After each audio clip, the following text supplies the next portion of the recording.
Podjetje Lip Bled v letošnjem letu obeležuje 70 let svojega delovanja. V tem času je podjetje doživljalo tako vzpone kot padce. Poseben pečat so v razvoju podjetja tako na Bledu kot v Bohinjski Bistrici vtisnili zaposleni in tisti, ki so podjetje vodili. Med njimi je zagotovo tudi Alojz ali Slavko Burja, ki se je nedavno poslovil z mesta glavnega direktorja. Gospod Burja, pozdravljeni. Ja, dober dan. Hvala, da ste se odzvali našemu povabilu. Nedavno ste po skoraj 2 desetletjih vodenja zapustili mesto glavnega direktorja. Se še privajate na nov status upokojenca? Če po pravici povem, še nisem čisto notri, tako da zbujam se hitreje, tako kot sem se včasih, ampak gre zmeraj na bolje. Se pravi, že počnete tisto, kar ste si vedno želeli, pa niste imeli časa? Seveda, več je časa za tiste stvari, ki jih je treba postoriti doma. Sicer zdajle vrtnarstvo je zdajle konec, ampak se ukvarjam tudi malo športom, s tenisom, pa druge stvari, več knjig preberem, tako da časa mi počasi že kar zmanjkuje. Aha, se pravi, ste že povsem Ja, nisem še, ritem ni ta prav. Ritem še ni? Ni ta prav, ja, to pa moram reči, tako da bo še nekaj časa trajalo. Vaša poslovna pot se ni začela v lesnopredelovalni industriji. Kot diplomirani ekonomist ste se najprej zaposlili v Železarni Jesenice. Katere so bile najbolj dragocene izkušnje, ki ste si jih tam pridobili? Ja, sigurno je 10-letno službovanje v Železarni Jesenice pustil pri meni velik pečat. Ta železarstvo, v katerem sta bila tudi zaposlena moj oče, moj brat, starejši brat, sem bil potem tudi štipendist, je bila nekako moja prva ljubezen, da rečem tista poslovna ljubezen. Kaj sem se naučil? Predvsem to je velika firma. Ko sem bil jaz, ko sem služboval, začel sem leta 1978, nas je bilo zaposlenih skoraj 7000. In tako da je ta organizacija takega podjetja čisto drugačna, kot so pa manjša ali pa srednje velika podjetja. Tako da lahko samo rečem, da mi je Železarna Jesenice in moram biti zelo hvaležen, ker mi je veliko naučila. Posebej sem ji pa hvaležen tudi zato, ker so me nekako prepoznali kot za perspektivnega menedžerja in so me poslali v Ameriko na šolanje.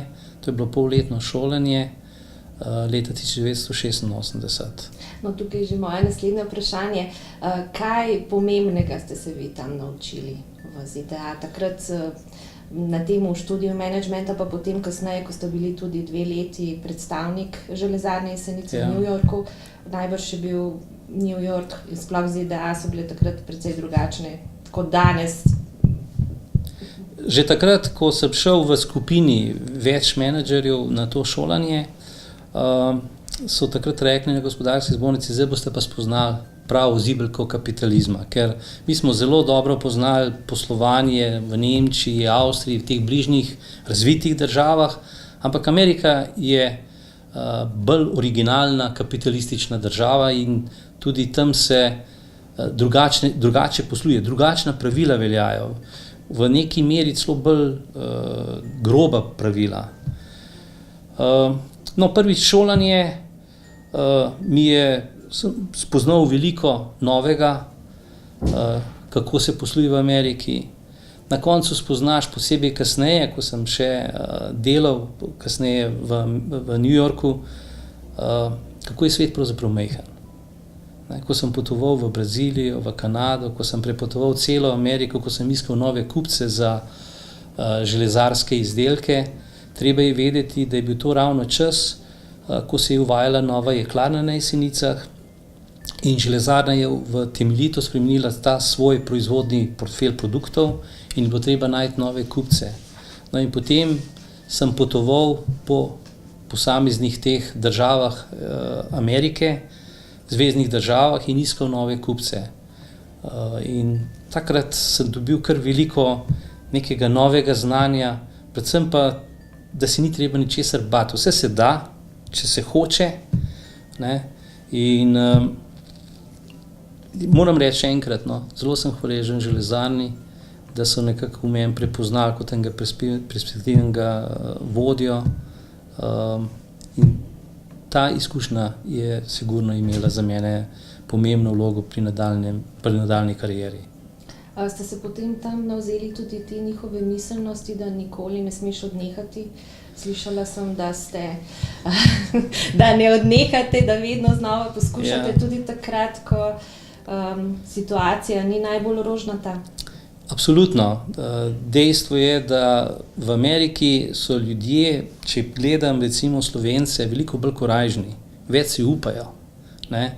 Mi smo bolj ziheraši. Ne? Pri njih pa ni nič svetega.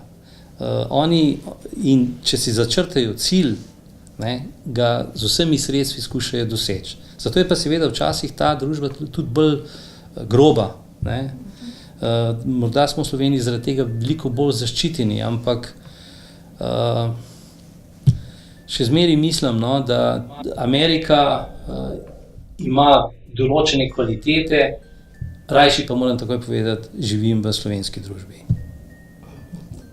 Izkušnje ne, ker sem dobil na koncu svojega delovanja, sem dobil povabilo od lastnika velike železarne, da bi s familijo se preselil v Ameriko, in jaz sem mu takrat odgovoril, ne, da imam jaz Ameriko doma.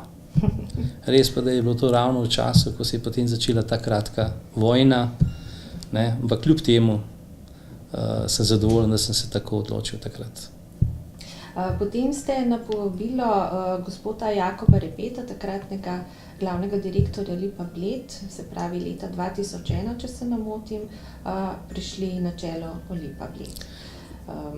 Ja, tako je. Jaz sem bil kasneje, sem bil dobrih 10 let tudi v Merkurju, tako da na koncu sem bil član uprave. No in takrat sva z pokojnim Jako sva igrala skupaj tudi tenis. Sva se večkrat pogovarjala, je rekel, veš, jaz sem počasi upokojil, pa iščem naslednika, pa bi rad dobil nekoga, ki je z domačih, tukaj iz te okolice, ker bo kar verjetno kar treba precej postoriti, pa da ne bo preveč grobo izvajal te spremembe. No, tako da sva se kar kakšno leto pogovarjali o tem, ne. Na koncu sem se pa dejansko odločil, da pridem. Po eni strani je bil za mene tudi en velik izziv. Kljub temu, da sem delal v takrat eminentnem Merkurju, sem bil tam v upravi, ne, tako da, ampak biti prvi v podjetju je drugače, ko tudi drugače odgovarjaš, sam imaš več pristojnosti, seveda predvsem pa odgovornosti. No, prej ste omenil, ne, v ZDA tisto nekako nek grob kapitalizem, neko to, mogoče rečemo temu tudi hudo ambicioznost, pa gospoda Repeta, ki je želel nekoga, ki bo znal v tem domačem okolju z enim takim bolj mehkim načinom prinesti neke spremembe. Kako ste to uspeli uskladiti in s kakšno vizijo vodenja in s kakšno vizijo razvoja podjetja ste vi prišli v Lip Bled? No, moram povedati, od začetka dejansko nisem vedel, v kaj se spuščam, ne, kakšno je podjetje. Vedel sem, da so bile določeni problemi, predvsem s trženjem, tu je bilo največ problemov, sama proizvodnja je bila dobra. Podjetje je imelo zelo zastarel informacijski sistem, to sem šele kasneje spoznal, tega sem se najbolj ustrašil, ko sem videl, kako zastarela je ta informatika.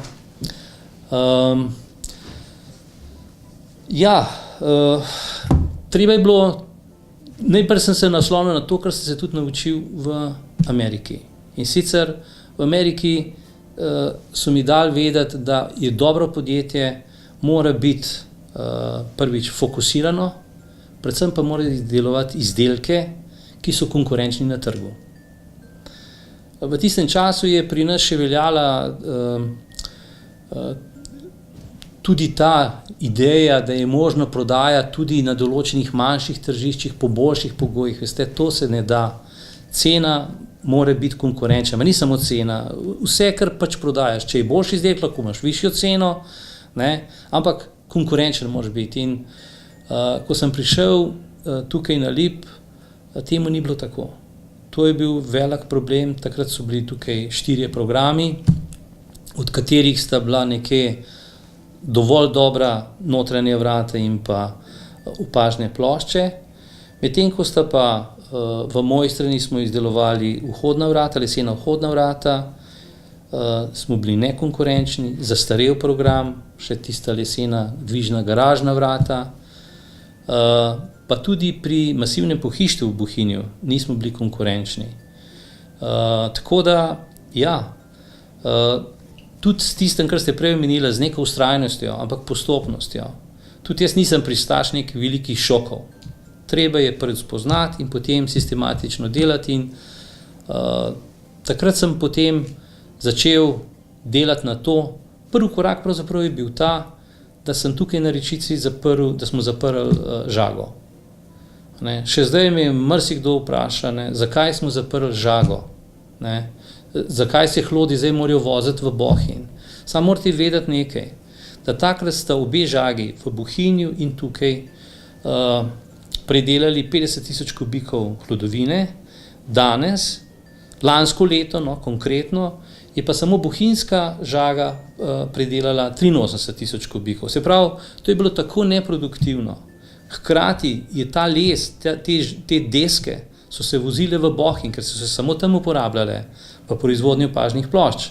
Ne, tako da, in da bi pa tukaj naredili neko veliko žago, ne, to je pa sploh nesmiselno. Ne. Tako da moram reči, ko nas je prišel lastnik največje nemške firme, ki je od nas kupoval največjega kupca, ne, ko je videl, da smo zaprli to, ne, me je pohvalil takoj, je rekel celo tako, no, s tebe pa mora biti še nekaj bo, ne, ker že tako Bajet kot Repe nista tega naredila, ne, ker je bilo to težko narediti, res težko, ne, ampak tako z vztrajnostjo smo šli postopoma naprej, a ne, se pravi, drugi korak smo začeli Mojstrana, se pravi proizvodnja vhodnih lesenih vrat, je bila nekonkurenčna v tistem času, je bil na pohodu, je bila plastična vhodna vrata, bistveno cenejša, takoj zatem že aluminijasta vhodna vrata, hkrati smo imeli zastarel program,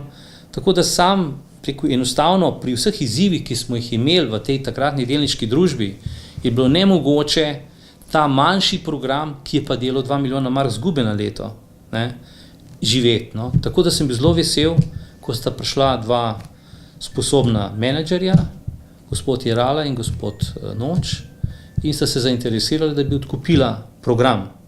No in tako sta one dva to prevzela, sta ga postavili na nove temelje, potem sta firmo tudi prestavila iz Mojstrane na Bled, to je današnji Dors, ki uspešno dela, in tega sem zelo vesel.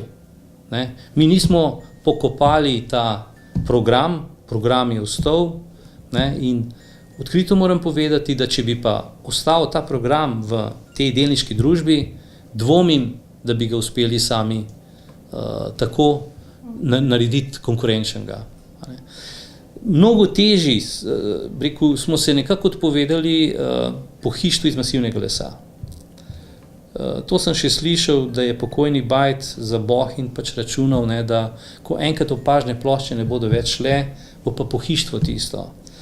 Razvoj je šel seveda čisto v drugo smer. To ni bilo nikoli res, ne? Nikoli pokazalo se je, da je samo v določenih tistih starih jugoslovanskih časih je bil ta program še profitabilen. Kasneje pa ne. Res pa je, da smo začeli potem iskati nove kupce. Uspeli smo pridobiti tam enega nemškega agenta, tako da smo navezali dobre stike z eno veliko firmo za prodajo pohištva, 2 milijarde evrov prometa letno, ne, in smo 2 leti dvigovali prodajo, tako da so imeli že skoraj 50% celotne naše prodaje. Potem so pa čez noč povedali za naslednje leto, da bodo kupovali od Poljakov, ki imajo 20% nižje cene. Ne. tam en direktor mi je rekel, vse vem, ne, da tako dobrega pohištva, kot ste ga vi dobavljali, ne bomo imeli, ne, ampak a lahko za 20% znižate cene, sem rekel, ne morem. Ne.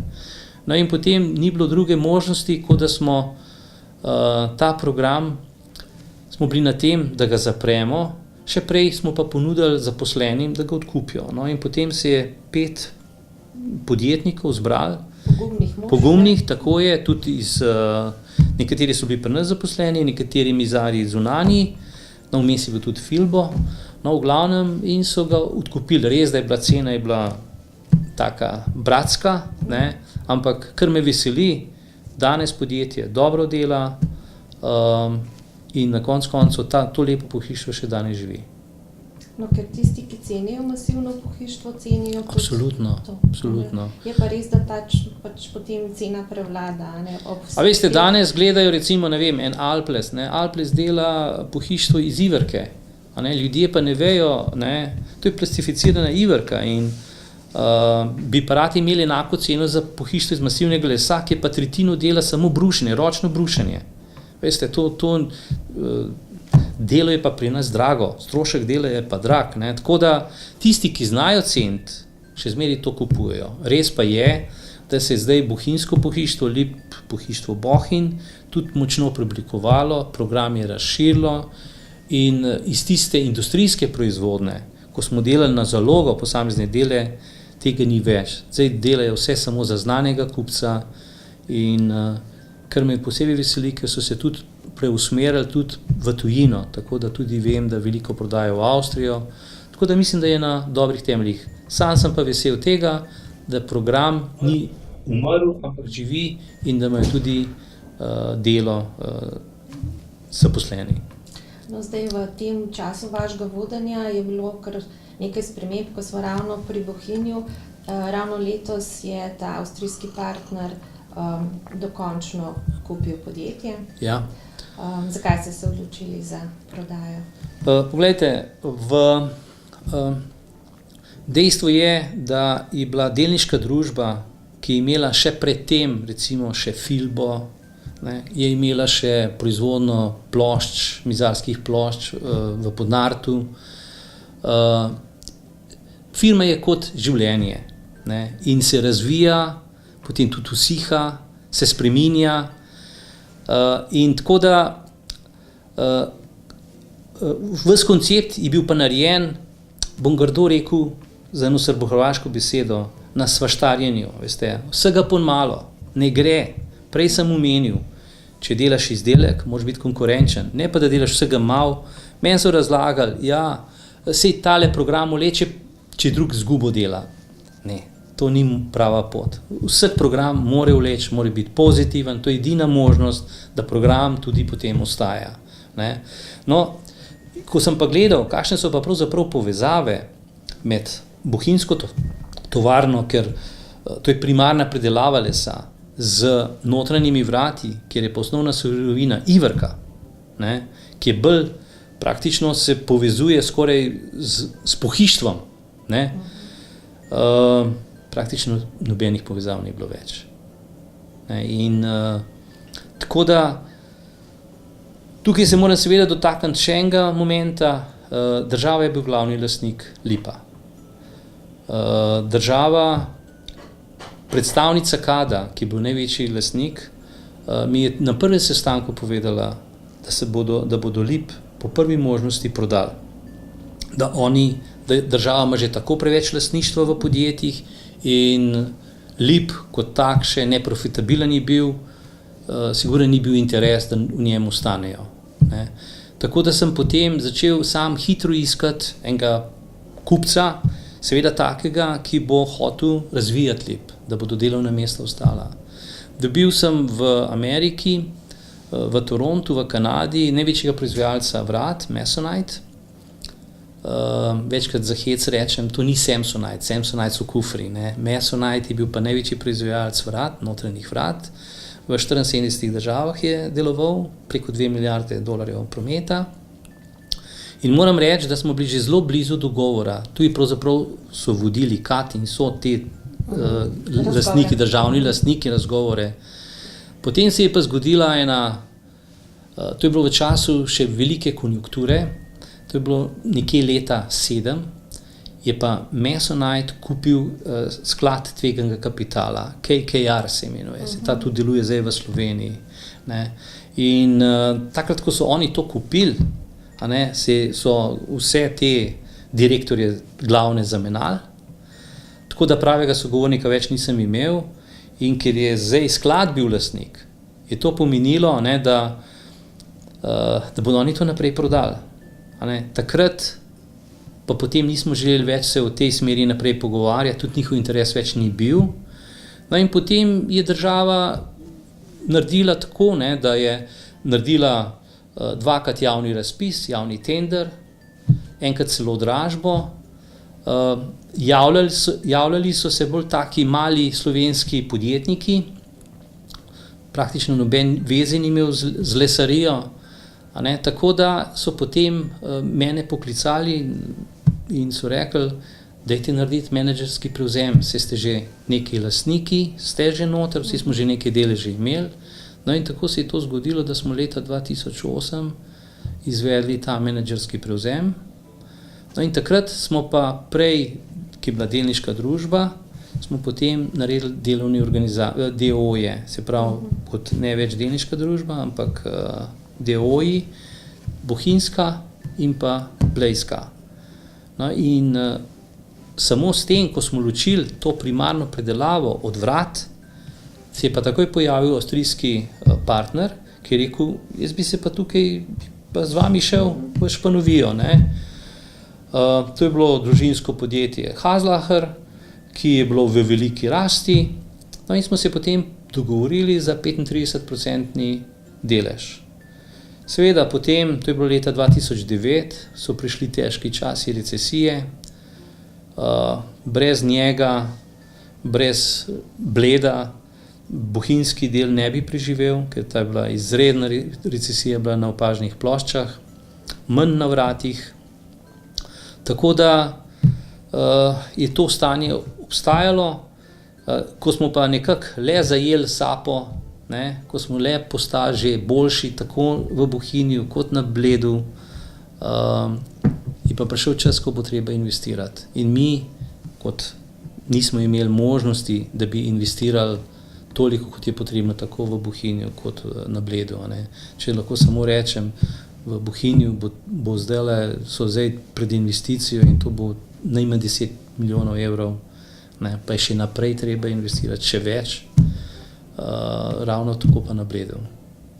Prej ste omenili, da se pojavljajo take zelo posplošene pripombe, zakaj žagamo les in ga izvažamo poceni v Avstrijo, namesto da bi prodajali končne izdelke. Vem, da ste tudi vi bil zmeraj zagovornik tega, da pač prodajamo izdelke z visoko vrednostjo. Tako je.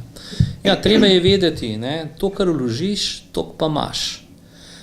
In slovenska družba je, ko je razpadla Jugoslavija, v delovno intenzivno lesarijo ni vlagala, odnosno je postavljala take pogoje, da se ni razvijala in so praktično podjetja eno za drugim propadala. Tako da lahko rečem, na to sem pa ponosen, da je LIP edino podjetje večje, ki je ostalo živo. Namreč, veste, v tistem času je bilo največji lesar, ki verjetno ne bi mislili, kater je bil Gorenje. Gorenje je imel kopalniško opremo, je imel še kuhinje, ker je Marjelis kupil, je imel 1300-1500 ljudi zaposlenih, ne vem zdaj, kaj se z njim še dogaja. Potem je bil Javor, je bil v Novem mestu, je bil Novoles, jih ni več. Tako da mi smo uspeli s tem prestrukturiranjem preživeti in na kar sem tudi ponosen je to, da na koncu danes seštevam, koliko ljudi pa pravzaprav dela. Se bistvo podjetja je pravzaprav, da imajo ljudje delo, da imajo 15 plače. Je sigurno to, ko seštevam, koliko ljudi danes dela v nekoč Lipu, na Bledu dela 335 ljudi, v Bohinju cirka 280, potem je pa še slabih 100 v pohištvu skupaj in pa v Dorsu. Ne? Tako da, ko to seštejem, je toliko ljudi, kot jih je zaposlenih, kot pa takrat, ko sem jaz prišel. Res pa je, da se je stvar močno spremenila. Rekel to lastniško in tudi to so zelo samostojne firme. In kar se tiče samega tega avstrijskega partnerja, pa moram to reči, da sem zelo vesel, da smo ga dobili, ker je zelo kvalitetno podjetje, lastnik je eden, danes imajo praktično že 400 milijonov evrov realizacije in je v velikem sponu in bo tudi sposoben razvijati bohinjski del te velike korporacije. Sem prepričan, da bo to veliko bolje, kot če bi sami, ki nimamo dovolj kapitala, da bi lahko ta tempo razvijali. Zdaj bo verjetno zelo v kratkem nova žaga še dodatno, lupilna linija. Skratka, odvija se v pravo smer. Kar se pa tiče Bleda, pa programa notranjih vrat, tukaj pa sami pripravljamo sedaj investicijo, tako da smo tudi pred tem, da se investira. To v Bohinju, ta novi lastnik, tudi z občutkom za ljudi, za kraj? Odličen, lahko rečem. Ko smo iskali partnerja, moram reči, pri meni je bilo osnovno pravilo, da bomo dobili nekoga, ki prihaja iz države, ki imajo višje plače kot pa mi. Veste, če pride neko iz nerazvite, zelo težko razume, da so pa nas potrebne take pa take plače. Seveda so avstrijske plače bistveno večje, je pa tudi seveda tudi produktivnost tam večja, imajo modernejšo opremo. Pa tudi, moram tudi to povedati, pri nas je ta bolniška odsotnost še enkrat večja, kot je pa pri njih. Kje pa mislite, da je vzrok? Ne vem. Bolniška je siguren en problem za celotno slovensko industrijo. Je previsoka. In jaz si ne bi, včasih mislim, da tudi prelahko dobijo bolniško, in bi bilo potrebno, tako kot je v tujini, recimo vsaj prve 3 dni, da se ne plača. Pa bi bilo verjetno tudi manj bolniških. S tem, da zmeraj sem pa zagovarjal eno zadevo, če je delavec bolan, naj ne hodi. Res pa je, da so pa take stvari, da včasih ne veš, a je bolan, a ni bolan, ampak na koncu ne vem, konkretno avstrijski partner ima manj kot 2% bolniške odsotnosti. Mi imamo pa, ne vem, od 4 do 6%. Ko sem pa prišel, je bilo po Bohinju 10%. Pa mislite, da je tukaj povezano tudi recimo z zadovoljstvom ali pa nezadovoljstvom zaposlenih? Verjetno tudi, absolutno, tudi to. Da je tukaj neki kanal, skozi katerega... tudi to je lahko, tudi. Samo, veste, tako je, eno stvar, ki smo jo tudi upeljali na novo, je plačni model, ki je odvisen, plača je odvisna od rezultatov. Tako da, seveda, če se manj dela, če se slabše dela, so tudi potem tudi slabše plače. Tako da, z tega vidika smo pa res včasih tudi preveč nezadovoljni. A veste, saj na koncu koncev moramo le gledati tako, da se slovenska družba lepo razvija, življenje je dobro in včasih se le bojim, da ko vidim, kako zdaj tako težko dobivamo delavce, posebej v proizvodnjo, ki bi delali na 3 izmene. To je problem. Vsi zdaj iščejo poti, kako bi se v javni sektor zaposlili, tam si praktično nedotakljiv, ne moreš izgubiti praktično službe. Ljudje tudi nimajo več toliko, da rečem, da toliko štartajo na plačo, ker nekateri želijo imeti več prostega časa, manj kot denar, ampak na koncu je le treba toliko in toliko ustvariti in meni še zmeraj moti to, da recimo pri nas nekateri bojo rekli, da spet hoče nekaj po svoje, ampak pri nas se premalo dela. Mi delamo 7 ur pa pol, povsod delajo 8 ur. Mi delamo 7 ur pa pol, pa malca. Seveda zdaj, če vsaj 7 ur pa pol delamo, ne, pa vemo, koliko je pa efektivno. Ne. In tudi Slovenija je majhna, odvisna je od izvoza. In verjemite mi, ne, da izdelek, recimo, če rečem za vrata, ne, garantiram, da se enaka vrata, kot jih mi naredimo, če spodaj piše Made in Germany, prodaja 5% dražji. Veste, kaj je 5% več dodatnega denarja? Ne? Tako da, ja, novi izzivi so zdajle in bo treba na to tudi ustrezno najti prave odgovore. A kakšen ste bil vi kot vodja? Kako bi samega sebe ocenil? Ja, jaz sem poskušal ljudi poslušati, a ne.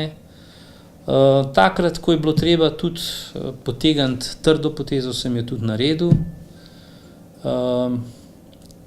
Nikoli pa nisem, rekel, čez noč hitel.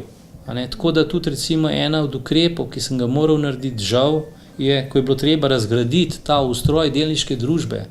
Pri nas je bilo tudi preveč zaposlenih v teh skupnih službah. Ne. Ampak smo to delali na nek mehki način, tudi s prezaposlovanjem, z upokojevanjem in tako naprej. No, tako da, če se ozrem nazaj, kaj veliko pisanja tega negativnega o lipu, ne, pa odpuščanju nikoli ni bilo.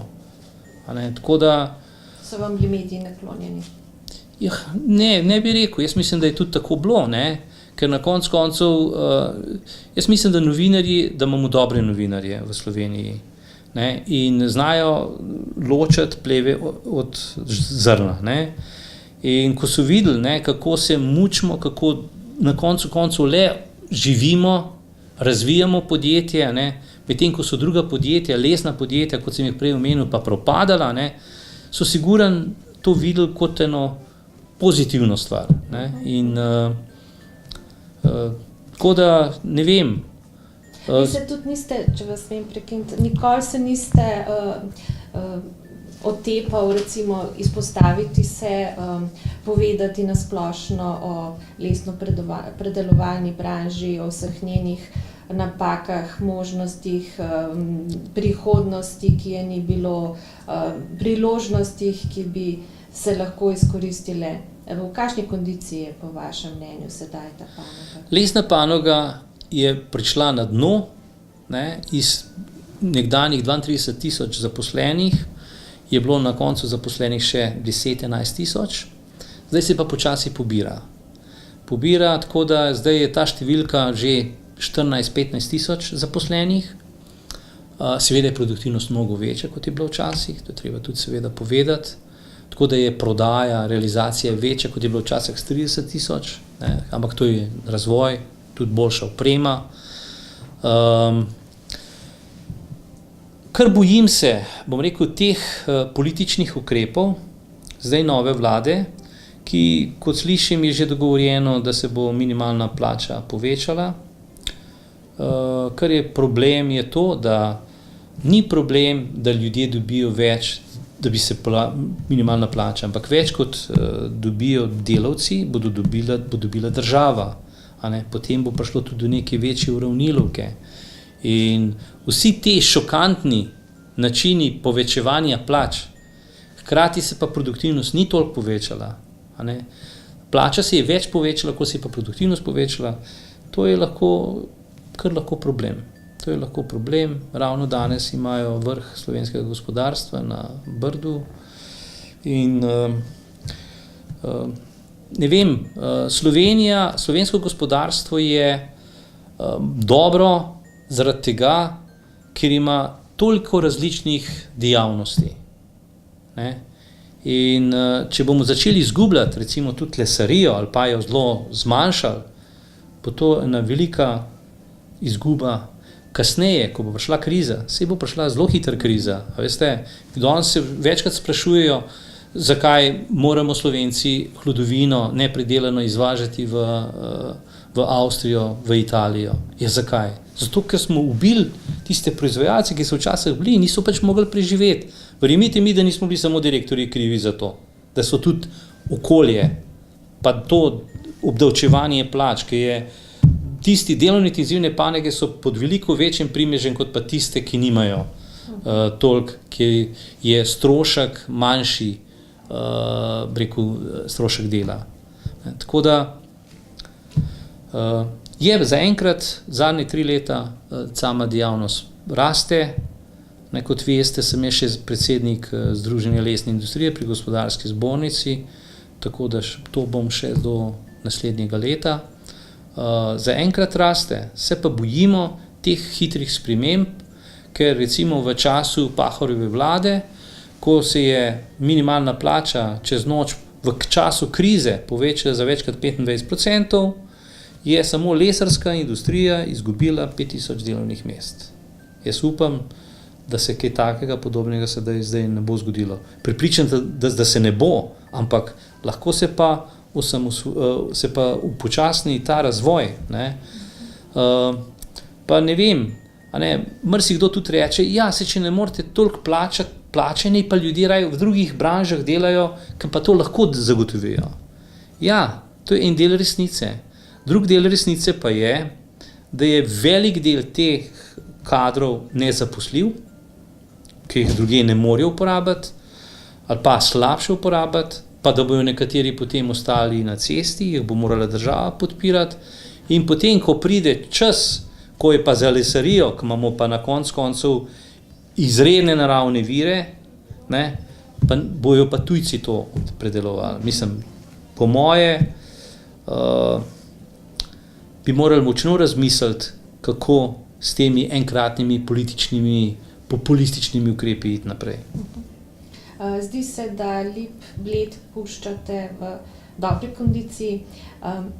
Kaj bi svojemu nasledniku zaželeli?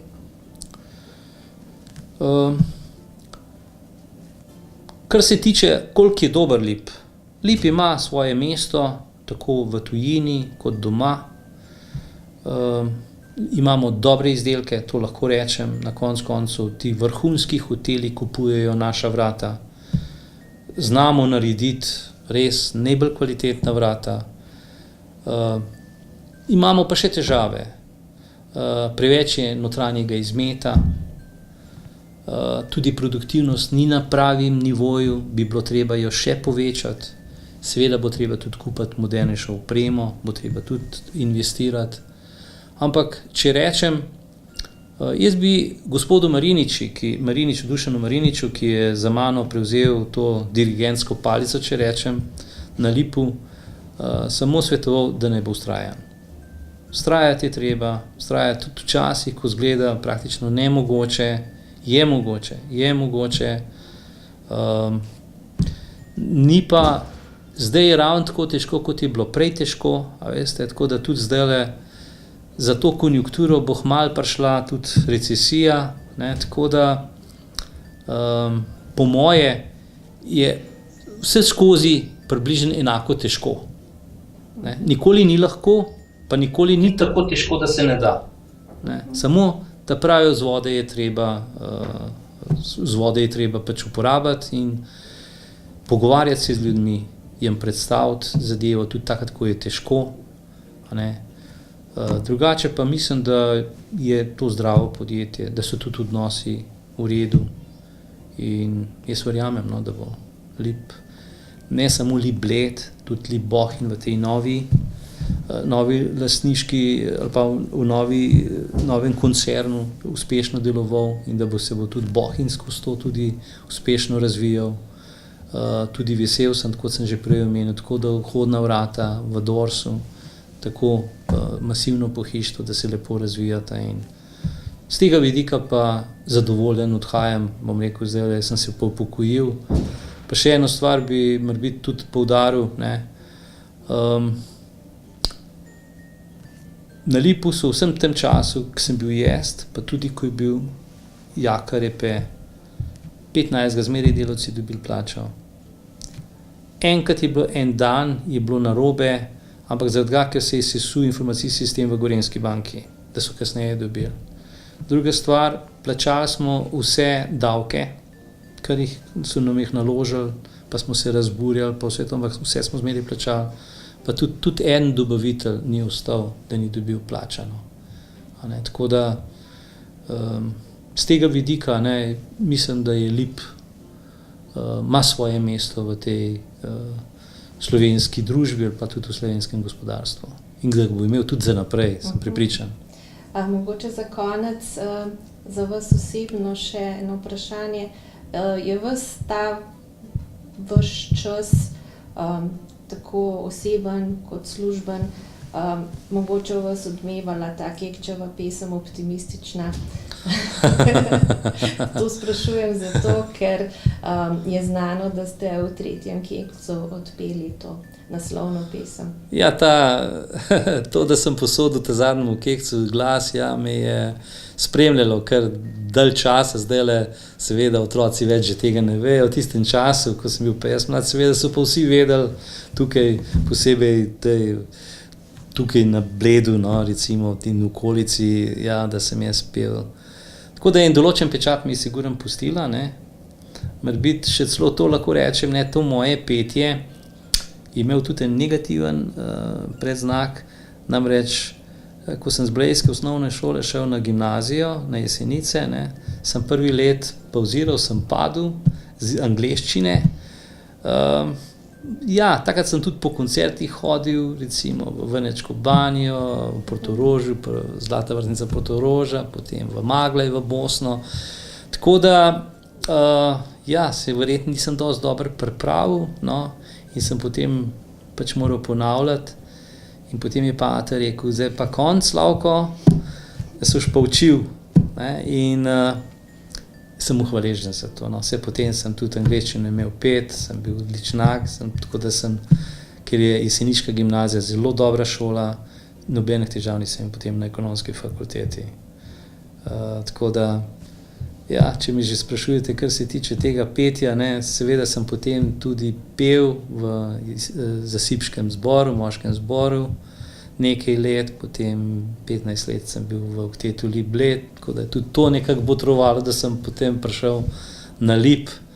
Ja, tudi ta Kekčeva pesem je imela kar v mojem življenju